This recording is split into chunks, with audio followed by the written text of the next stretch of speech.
Hello students, आज मैं आपको क्लास 9th का बायोलॉजी का चैप्टर है इम्प्रूवमेंट इन फूड रिसोर्सेज, ठीक है। उसके एमसीक्यू और भी मतलब सारे चैप्टर का रिवीजन दूंगी। देखो यहाँ पे मैं इसका आंसर भी बोल दूंगी आपको। जैसे कहा, berseem and Sudan grasses are grown to be used as, यहाँ पे फूड फॉर ह्यूमन है, फूड फॉर लाइव स्टॉक है, मैन्योर है और ग्रीन मैन्योर है। तो इसमें बी ऑप्शन जो होगा वो हमारा करेक्ट होगा, ठीक है। नेक्स्ट है tallness and profuse branching are ideal for, यहाँ पे food fodder crops wheat rice और बोथ बी एंड सी। तो यहाँ पे हमारा फॉडर क्रॉप जो राइट आंसर है। नेक्स्ट है why dwarfness preferred in cereal crops, ठीक है।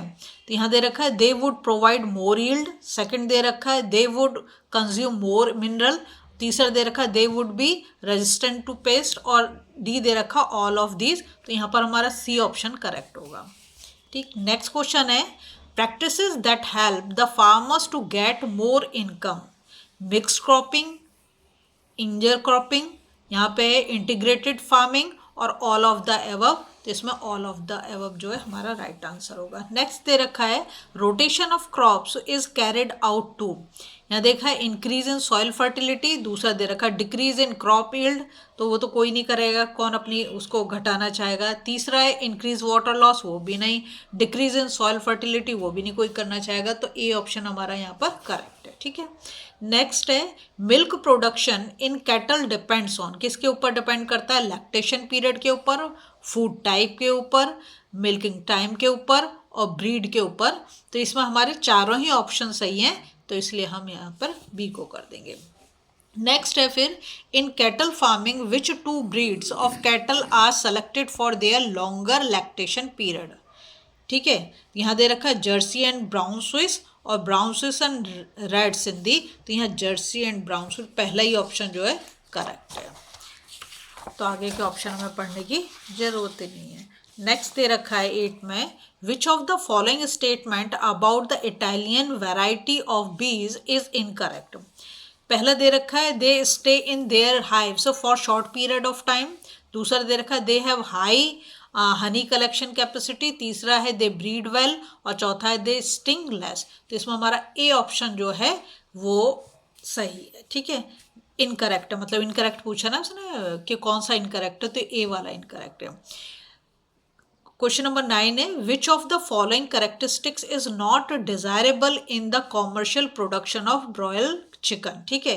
तो नंबर 1 पे दे रखा है लो मेंटेनेंस रिक्वायरमेंट, दूसरा दे रखा है टॉलरेंस टू हाई टेम्परेचर, सी में दे रखा प्रोडक्शन ऑफ लार्ज फेदर्स और डी दे रखा है रिड्यूस साइज ऑफ बर्ड। तो यहाँ पर बी वाला जो है वो हमारा करेक्ट हो जाता है। मतलब नॉट डिजायरेबल करेक्ट से मतलब है जो ये पूछ रहा है नॉट डिजायरेबल जो है वो है टॉलरेंस टू हाई टेम्परेचर, ठीक है। फिर क्वेश्चन नंबर 10 में दे रखा है in composite fish culture different species of fish having different food habits are cultivated inside a pond, which of the following species of fish culture act as a bottom feeder, ठीक। यहाँ दे रखा है काटला, फिर दे रखा है सिल्वर कार्प और यहाँ रोहू और यहाँ पे कॉमन कार्प। तो यहाँ पर डी ऑप्शन जो है वो हमारा सही है। फिर यहाँ पे दिया है inland fisheries is refer to, यहाँ लिखा है culturing fish in fresh water, trapping and capturing fishes from sea coast और डीप सी फिशरीज और यहाँ पे extraction of oil from fishes. तो यहाँ पर जो इनलैंड की बात कर रहे हैं वो हमेशा फ्रेश वाटर में ही होगा, तो इसलिए हमारा फर्स्ट वाला सही है। फिर आता है हमारा असर्शन और रीजन। असर्शन और रीजन को पढ़ते समय आपने ध्यान रखना है किस चीज़ का, कि दोनों को देखना आपने, कि पहली चीज़ देखने के दोनों करेक्ट हैं कि नहीं, असर्शन और रीजन। दूसरी चीज़ हमें ये देखनी है कि दोनों करेक्ट हो भी जाएं, फिर हो सकता है कि ये रीजन जो करेक्ट ना हो, तो इन सब चीज़ों का आपको ध्यान देना है, ठीक है। अब यहाँ दे रखा है द लेवल ऑफ विटामिन के and A is kept high in the poultry fields, ठीक है। तो असर्शन तो हमारा ठीक है। फिर यहाँ दूसरे में देखा layers are raise for eggs, और ये भी ठीक है, लेकिन यहाँ पर जो इसका करेक्ट एक्सप्लेनेशन नहीं दे रहा, इसलिए ए जो है बी इज नॉट करेक्ट। तो यहाँ पर हमारा ए तो ट्रू हो जाता है और बी हमारा फॉल्स हो रहा है, ठीक है।